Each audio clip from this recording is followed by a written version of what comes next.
Hola cafeteros, soy Beatriz Mesas, catadora y amante del buen café recién molido. ¿Sabías que el este de África es la cuna del café arábico?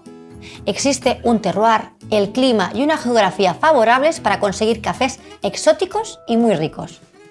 Y Burundi, encontrándose justo en el corazón de África, no iba a ser una excepción. Pero como todo país caficultor, tiene una historia detrás que vale la pena conocer para apreciar un poco más cada taza de café que nos tomamos. Así que si quieres conocer más sobre Burundi como país productor, no te pierdas el vídeo de hoy. Y si quieres estar al tanto de todos los vídeos que subo cada semana, suscríbete y dale a la campanita. Bienvenidos al Movimiento Incapte.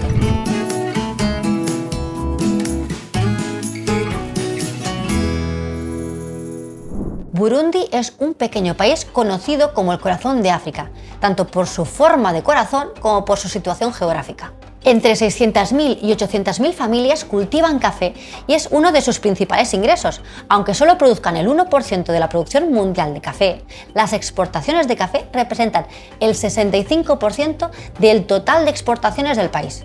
Y estas suponen el 80% de las divisas que entran en el país. Así que podríamos decir que el café es el corazón de Burundi. La mayoría son familias caficultoras con menos de 1 hectárea, que solo producen alrededor de 500 kilos de cereza por cosecha. Eso hace que tengan que complementar sus ingresos con cultivos de subsistencia, como de arroz, de trigo o de maíz. Para entender un poco mejor la realidad del sector del café en Burundi, es importante mirar hacia atrás y recordar su historia. El café llegó a Burundi de la mano de los colonizadores belgas a principios de 1930. En aquella época, los agricultores eran obligados a cultivar el café para que los belgas se lo llevaran a Europa o a otras colonias belgas. En 1962, Burundi se independizó y en ese momento la industria del café en parte se privatizó y otra parte fue controlada por el gobierno durante más de 3 décadas. Pero los productores burundeses no tenían muy buen recuerdo del café porque había sido un cultivo impuesto por los belgas. Así que se dejó de lado. Algunas matas se dejaron de cuidar y otras incluso las arrancaron. Además, desde la independencia de Burundi ha habido constante agitación política y bélica que dificulta una estabilidad en la producción. Ten en cuenta que Burundi estuvo en guerra civil desde 1993 hasta el año 2005. Hace solo 16 años que finalizó. Ya entrando en la primera década de los años 2000 y empezó a reconstruirse la industria del café en Burundi, inspirada por el éxito de la misma industria en el país vecino, en Ruanda. Desde entonces han ido avanzando y mejorando en la cadena productiva, en las infraestructuras y en el procesamiento del café. Como dato a tener en cuenta, la mayoría de orígenes cafeteros tienen muchos años de historia.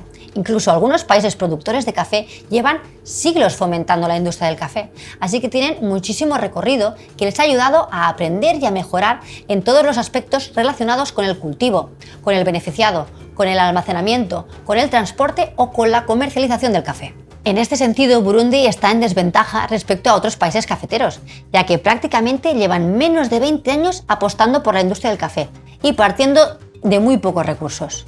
Aún y así, como he comentado antes, el café supone el 65% de las exportaciones totales del país y el 80% de las divisas extranjeras provienen del café. Por ese motivo, el gobierno de Burundi incentiva y protege una producción basada en la calidad del café. Por eso, en tan poco tiempo han conseguido la fama de ser el tercer país con mejor café de África, después de Kenia y de Etiopía. Aunque juegue con desventaja en muchos aspectos, Burundi es un país con un gran potencial como origen de café de especialidad. Tiene todos los ingredientes para conseguir cafés excepcionales: un suelo volcánico, una buena altitud y un clima favorable para el cultivo de café arábico de alta calidad. El 80% de las matas cultivadas son Bourbon rojo, una variedad botánica muy dulce y con buen cuerpo. Además, el doble proceso de fermentación, también común en Burundi, hace que la taza de café sea muy limpia y equilibrada. Por si no viste el vídeo de Ruanda, te recuerdo que en países como Burundi, Ruanda o Kenia es muy común hacer el proceso de doble fermentación, para que sea más fácil retirar la capa de mucílago del grano. Así evitar que queden restos de azúcares que puedan modificar el sabor del café. En el caso de Burundi, las 2 fermentaciones son en mojado. Significa que el primero se despulpa el café. Luego se deja fermentar en remojo, se llena unos tanques con agua y las cerezas. Luego se deja allí unas 24 horas.